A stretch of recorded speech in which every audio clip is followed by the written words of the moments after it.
দিল্লিতে আজকে এনডিএর বৈঠক হলো, যেখানে অংশ নিলেন তৃণমূল ত্যাগী এনসিপিআই সাংসদরা।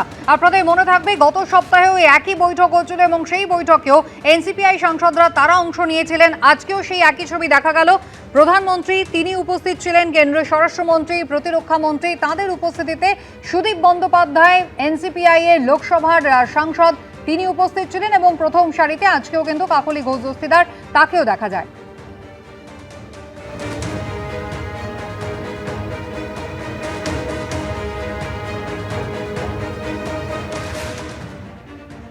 আজকে মিটিংয়ে মূলত দেশের বেকার সমস্যা ক্ষেত্রে এবং স্পোর্টসের প্রশ্নে দেশ কতটা উন্নতি করেছে সে ব্যাপারে মন্ত্রী মহোদয় তার দীর্ঘ বক্তব্য রাখলেন এবং তাতে তারা বোঝানোর চেষ্টা করলেন যে ইউপি আমলে স্পোর্টস সংক্রান্ত বিষয়ে কিংবা কর্মসংস্থানের বিষয়ে দেশ যেখানে ছিল তার থেকে অনেক অনেক দূরে গিয়েছে এবং এই বিষয়গুলো বুকলেট আকারে এনডিএ সাংসদদের কাছে অবিলম্বে তারা পাঠিয়ে দেওয়ার সিদ্ধান্ত নিলেন। অর্থাৎ এনডিএতে যে বৈঠক হলো সেখানে এনসিপিআই সাংসদরা তারা উপস্থিত ছিলেন। মূলত উন্নয়ন নিয়ে কথা হলো, দেশের কতটা অগ্রগতি হয়েছে তা নিয়ে কথা হয়েছে, যা তারা কেন্দ্রের সাংসদদের মধ্যে লিফলেট আকারে বিলিয়ে দেবেন। কিন্তু আজকের এই বৈঠকে কিন্তু দেখা গেল না সেই আবু তাহের, খলিলুর রহমান এবং ইউসুফ পাঠানদের। ঠিক গত সপ্তাহের বৈঠকে তারা কিন্তু অনুপস্থিত ছিলেন। তাদের রাজনৈতিক অবস্থান একেবারেই আলাদা, এমনটাই কিন্তু আবু তাহের সাংবাদিকদের মুখোমুখি হয়ে দাবি করলেন।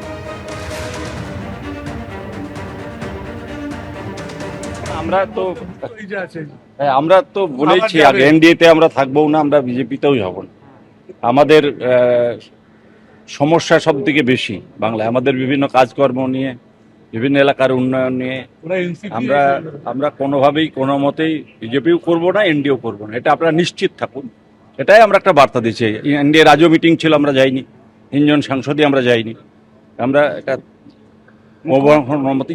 মুখ্যমন্ত্রী মিটিংয়ে কিন্তু যাচ্ছেন আপনারা, সেটা মুখ্যমন্ত্রী ডেভেলপমেন্টের ব্যাপারে ডেকেছেন, তিনি বাংলার মুখ্যমন্ত্রী, বিভিন্ন আমার উন্নয়নের কাজ আছে, তো উন্নয়নের কাজগুলোর জন্য মাননীয় মুখ্যমন্ত্রী মিটিংয়ে আমাদেরকে যেতে হবে এবং আগামী দিনে পরেও যাব। প্রশাসনিক মিটিংয়ে আমরা গেছি, আমাদের সমস্ত এমএলএরা, এমপিরা সবাই প্রশাসনিক মিটিংয়ে ডাকছে, প্রশাসনিক মিটিংয়ে যাচ্ছি, দিশা কমিটি মিটিংয়ে ডাকছে, সেখানে যাচ্ছি। সুতরাং উন্নয়নের ব্যাপারে আমার এলাকার উন্নয়ন এমনিই পিছিয়ে আছে, তারপরে এলাকার উন্নয়নগুলো যদি না হয় তাহলে তাদের আরও আমরা পিছিয়ে যাব।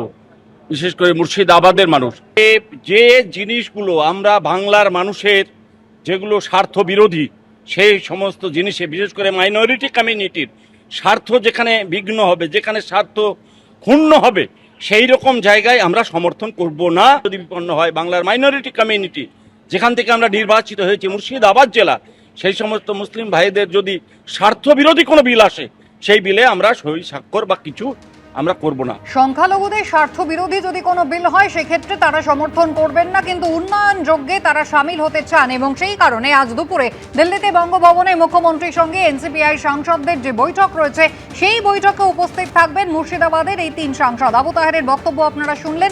আর কিছুক্ষণের মধ্যে দিল্লিতে সেই বৈঠক হবে। মুখ্যমন্ত্রী শুভেন্দু অধিকারী তিনি উপস্থিত থাকবেন এবং তৃণমূল ত্যাগী বিদ্রোহী সাংসদরা তাদের সঙ্গে হবে এই বৈঠক।